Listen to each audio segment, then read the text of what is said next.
Сэтгэн хөгжүүлэх отел хэмээх хүлэгт тоглоом Монгол улсад хөгжиж байна.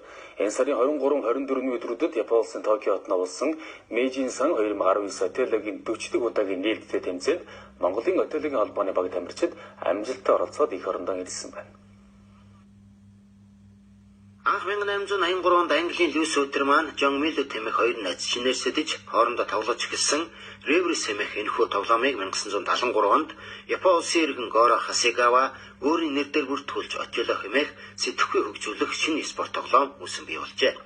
Оюуны шинэ спорт отело хөлөх тоглоом манай улсад хөгжөөд удаагүйж манай тамирчид энэ төрлөөр олон улсад өндөр амжилт гаргаж эхэллээ. Отело хөлөх тоглоомыг Мэйжин мал улсын тэмцээн Японы Токио хотноо болсон байна.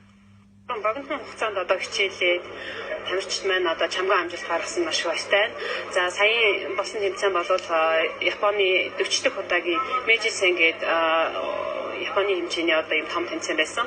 За энд маань манай өсвөрийн тамирчид маань хоёр тамирчин маань амжилт гаргаад амжилтаа оролцоод нэг нь Японы одоо тухайн спортын мэргэжлийн зэрэг болох 3 хөө нөгөөх нь 4 хөгсийн зэрэг авсан байгаа.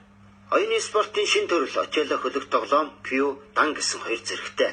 Q 30-аас 1, дан 1-ээс 12 гэсэн зэрэглэлтэйгээс хагас жил хүрэхгүй хугацаанд хичээлсэн манай тамирчин Батгэрэл Батэрд нар Q 3-4-дүгээр зэрэгтэй болжээ. Намайг Тодгэрлийн Батгэрэл гэдэг.